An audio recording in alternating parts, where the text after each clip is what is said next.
Ngeng, ngeng, ngeng, ngeng. Halo saudara sebangsa dan setanah air. Kali ini gue mau memberitahu sebuah trik dalam penjualan dan pemasaran. Karena kita tahu dalam penjualan dan pemasaran ini banyak bisnis-bisnis yang melakukan pemasaran yang menurut gue sangat meresahkan ya. Kenapa gue bilang gitu? Ada beberapa hal yang sepertinya pemasarannya bukan seperti itu, tapi dilakukan. Menurut gue ini bisa lo kasih tahu ke beberapa rekan atau keluarga yang menurut gue biar nggak mudah tertipu oleh iklan dan lain sebagainya. Yang menurut gue sebuah trik buat mereka biar produknya laku atau buat penarik pelanggan lah. Pertama itu begini kalimatnya. Ditulis itu ada tulisan kecil mulai harga, yang besarnya adalah misalkan sebuah produk laundry seharusnya 1 kilo 12.000, dia tulis mulai 10.000 atau hanya 10.000. Tetapi ketika pas kita mau coba laundry di situ, ternyata itu harus laundry sendiri atau hanya produk-produk tertentu, ada syarat dan ketentuan, atau barang-barang ada batasan minimal 10 kilo seperti itu. Buat gue resah banget karena mulai 10.000 atau ditulis 10.000 besar, mulai darinya kecil. Nah itu trik yang pertama yang biasa sering banget orang melakukan, nggak hanya laundry, banyak lah, banyak banget. Buat gue resah banget sih, karena dan ada impact juga, impact buruk. Ya memang impact baiknya pada saat itu aja gitu, orang customer pertama kali atau orang-orang yang dia kenal aja. Tapi buat yang kedepannya menurut gue nggak banget, itu bahaya juga sih menurut gue sih. Yang kedua itu ada tulisan diskon, misalkan diskon besar-besaran gitu, diskon 90%. Jadi triknya itu mereka harga normal sudah dinaikkan 90%, kemudian ditulis di situ diskon 90%, harga normalnya dicoret seperti itu. Itu sebenarnya sebuah trik aja sih untuk menarik pelanggan agar membeli produk tersebut. Atau dengan yang ketiga ini ada lebih parah, itu cashback besar-besaran, cashbacknya 50%, cashbacknya 40%, bahkan sampai ada yang 70%, bahkan sampai ada yang 100%. Itu buat gue resah karena apa? Di situ ada syarat ketentuan yang tidak ditulis dalam desainnya, dalam desain pemasarannya.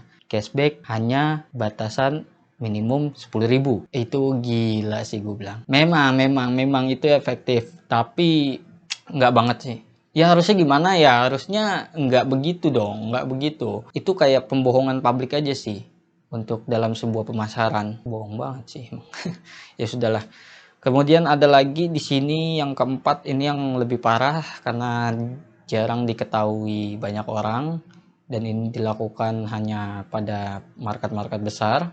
Itu monopoli barang. Ketika produk itu sedikit atau inden atau sangat sulit didapat, itu produknya harganya tinggi, dibuat tinggi sekali, nggak seperti biasanya lah. Atau produk itu baru pertama kali, itu di monopoli sebenarnya pasarnya ya, tapi kita nggak tahu benarnya seperti apa. Kurang lebih menurut gue itu di monopoli karena banyak banget kejadian seperti ini, tapi tidak ada kontrol atau sistem yang menjaga itu, bahkan dari pemerintahan atau dari industri-industri khusus. Monopolinya contohnya seperti ini. Kita beli sebuah pasir buat kucing, hewan.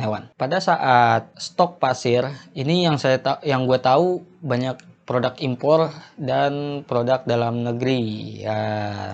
Biasanya sih produk impor yang gue tahu di luaran sana dari rekan-rekan gue lebih murah harganya dibanding produk dalam negeri. Kenapa begitu? Itu nanti gue jelasin di video selanjutnya lah. Di video ini juga gue mau kasih tauinnya itu adalah, katakan pasir harganya 100.000 per 20 kilo. Oke ya. Si pihak distributor itu stok barangnya memang banyak, tapi ada sih penampung. Jadi kan dari distributor ke agen-agen, ke toko-toko, baru ke perorangan. Si distributor ini biasanya itu ya namanya orang dalam, ada informasi bagus langsung sikat. Distributor sudah mematok harga dari sananya itu 80.000 katakan.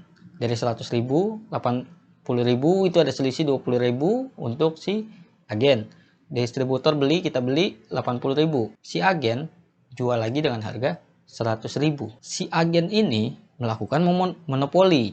Misalnya dia stok semua barang. Semua yang ada di distributor, di stok sebanyak-banyaknya, dipesan sebanyak-banyaknya, sehingga apa? Sehingga si toko lain atau agen-agen lain tidak mendapatkan barang tersebut. Jika dia ingin mendapatkan barang tersebut, dia harus pesan ke pihak yang sebelah sini, yang sudah dia tampung, gitu, dengan harga misalkan 90.000 atau 100.000 juga dia jual. Seperti itu. Dan itu memainkan waktu. Misalkan dia beli tanggal 1, dia tahan sampai tanggal 20. Nah, stok-stok mereka di tempat lain sudah pada habis, mau nggak mau pesannya ke sini. Nah, itu biasanya monopolinya kurang lebih seperti itu. Jadi mainin selisih harga menggunakan waktu itu. Cuman kan ketika si masyarakat membutuhkan produk tersebut, ada seorang pemain di sini. Maksudnya gitu. Yang bikin resahnya tuh di sini. Tapi jarang banget orang mengetahui hal tersebut. Oke, jadi monopoli kurang lebih seperti itulah yang gue pahami. Benar atau salah nanti tinggal tulis saja di komentar.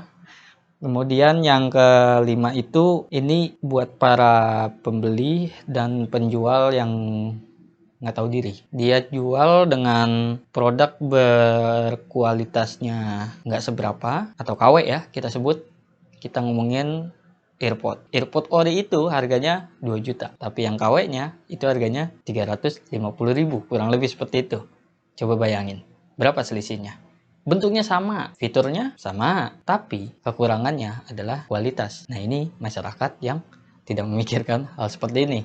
Kita nggak tahu rusaknya bertahan berapa lama, kemudian garansinya seperti apa, bahan yang dia gunakan seperti apa, kita nggak tahu. Yang penting tampilannya sama. Jadi dia mementingkan tampilannya sama dengan harga yang berbeda. Kualitas urusan kesekian. Nah, ini pintar-pintarlah untuk si para pembeli, karena banyak sekali penjual yang melakukan hal seperti itu, apalagi produk Cina. Bukannya rasis ya, tapi nyatanya seperti itu di pasar. Kemudian yang keenam ini, si penjual menghalalkan segala cara. Maksudnya itu adalah yang tadi gue katakan, mengambil selisih terlalu besar dan memaksa orang dengan membundling. Jadi ketika si agen ingin menjual barangnya, tapi ada satu produk yang tidak laku-laku, atau ini jarang sekali peminatnya, atau sulit sekali dijualnya. Nah, dia itu membundling dengan produk yang laku. Yang laku dengan minimum pembelian sekian, harganya jatuh, murah. Ini perang harga, tapi dia membundling dengan produk yang tidak laku. Menghalalkan segala cara. Ya menurut gue sih sah-sah aja. Itu trik ya, makanya di sini gue katakan trik.